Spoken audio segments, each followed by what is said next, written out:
A long time ago, in a land far, far away, lived a king and his bride. The two were both lovely and handsome, with golden locks and bright blue eyes. The bride bore a freckle under her right eye, a beauty mark, they'd all say, and they had everything they could ever dream of having, except for one thing: a child. Oh, the lovely bride would cry and cry as she looked out of her castle window and wished upon every star in the sky. To the stars I wish one wish come true, a child bring me, and for the rest of my years, as long as I live, gold will not be want by a poor stranger, as I will give and give. Finally, the king, burdened by his beloved sorrow, went out into the woods to find the witch's shack. The witch's name was Evangeline. When the witch opened her door, her hands were gnarled and her face dried like a carved apple. "Come in, come in," she beckoned and asked the king to sit down. As he told her his story of woe, she wrung and wrung those gnarled fingers, while looking at him ever so intently. I see, she cackled. "I think I can help you. Your wife is full of sorrow, and you wish to take that sorrow away, do you?" "Yes, Evangeline, ma'am," he replied. She loved nothing more than a baby to be loved and cherished. The witch turned her back on the man and warmed her hands against the crackling fire. Her hair shined white like snow in the moonlight as she pondered upon the situation. "I believe we can strike a deal that helps both you and me," she began. Yes, I'll do anything you ask," said the king in reply. "You see," she started, "there's a bird I must have. He is yellow as gold and sings the song of angels. If you bring him to me in 24 hours and not 1 second later, I shall give your wife a child. If you should fail in this task, I shall take your wife from you, and you shall never hear her sobbing again." The king stood up. "I think you must understand me, good lady." The witch put up her hand to stop the king from talking, her palm barely visible, hidden by the gnarled fingers. "Hush. This is the deal we must make. You may take it now or leave it be, but your time is running out. One more thing. You must complete this task all on your own. You cannot use your knights nor your armies. Do you understand me?" "Yes, good lady, I understand, and I will bring you this bird if it is the last thing I do." And as he walked out, she said, 23 hours, 54 minutes, and 7 seconds. Not 1 second more. And the king was gone. He wasted no time in searching the woods. He searched and searched. And finally he was famished, and his mouth was dry from thirst. When he thought that surely the witch must have trapped him into an unholy alliance, he heard the chirping of the bird, the lovely sound of the angels singing. He looked up, and just above his head, standing on a branch, the golden bird looked deep into his eyes. The king climbed the tree ever so careful as to not scare off the bird. The king knew that if he did not take this bird now, his chance would be forever gone.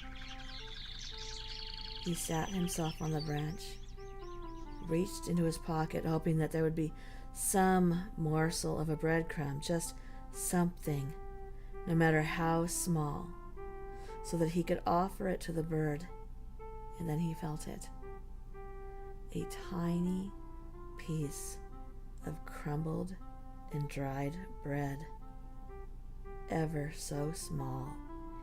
He gently placed it between his finger and thumb and put it onto his palm before he offered it to the golden bird with the voice of the angels.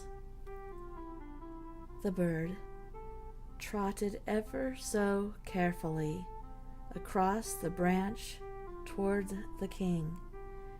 He looked into the king's eyes, and the king began to softly whistle.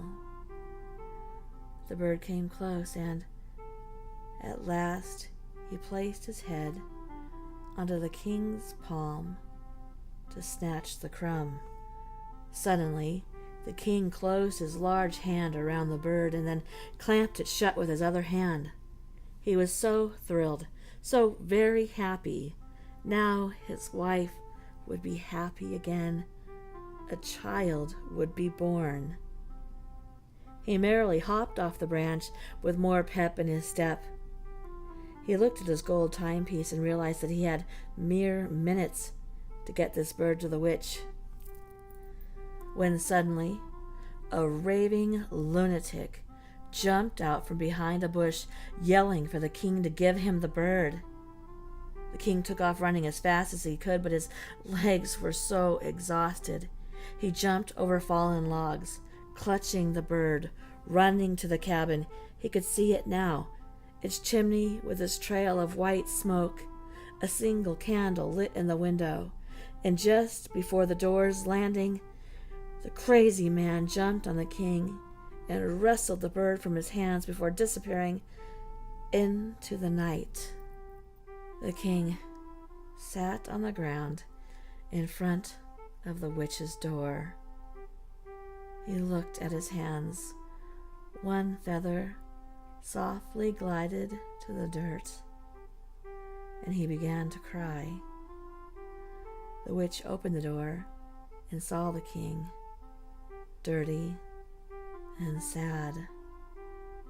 "Well, do you have the golden bird?" she croaked. "My good lady, might I try again? I had the bird, and a man chased me until he wrestled the bird from my hands. Look!" And he bent down to pick up the feather. "See, it was here, right here at your door. Please, good lady." "I'm afraid there is nothing I can do," she said, and the door slowly creaked shut. The king went home to his castle, and his wife was nowhere to be found. The king was a broken man. He rarely left his castle, and when he did, he would only go to the market by way of the woods. He would listen for that bird. But he did not ever hear that bird's song again until 2 years had passed. He walked the same path through the forest, his head down, his beard grown out. He barely looked more than a beggar. He went to the stand that he'd not seen before. A young family was selling bread they'd made with their own hands. He walked up to the bread to ponder which one to get, when he heard it. The song of the golden bird. "That song?" asked the king. "Yes, sir. It's quite lovely. It's our bird, actually." And the man waved his hand toward a cage holding the bird, who was happily singing. The golden bird, its feathers flickering with the sunlight dancing upon its wings. "Where did you get that bird?" he demanded, and the young man was stopped mid-sentence, telling the man to be on his way, when his wife took hold of his elbow and curtsied to the king. "My king," she said, gently tugging on her husband's arm. "Oh, my lord, I am so sorry," apologized the man. "Please do forgive me, as I did not recognize you." By now the king was looking at the young woman as she bent over a small cradle and picked up a baby girl in a white stitched dress. Her tufts of hair were golden, her eyes blue like the sky, and on her cheek a freckle. The man looked at the king and saw the curiosity in his face. "My lord, this is my wife and daughter. Please come closer," he said to the king. "My wife and I were unable to have a child. We went to the witch and she made a bargain with us. If I could take the golden bird away from a man who was going to be crushing it in his hands and running away, then she would allow us to keep it and give us a child for it to sing to." The king looked at the man, his heart beginning to shatter into a million tiny shards, as the realization of that night became clear to him. "What is her name?" asked the king. "Evangeline," replied the man. "No, not the witch, the girl." "Yes, my lord. My girl's name is Evangeline, as the witch had requested she be named." The king turned and ran through the woods into the witch's shack. It was weathered and gray, nearly falling down, not as he remembered it at all. He kicked down the door and he stepped inside. It was empty, filled with dust and cobwebs, tiny mice scattered throughout. No fire had burned in that stone fireplace for decades. There was no furniture, nothing. No witch at all. It is said that the king died shortly after from the fever, but those who were employed in his castle say that he never came out of his chambers again and died of a broken heart. If you like this story and you like my channel, please subscribe if you're not already subscribed. Also, can you click that thumbs up? That really helps the channel. And if you'd like to be notified when I upload new content or we go live with a podcast, please click that bell. Thank you.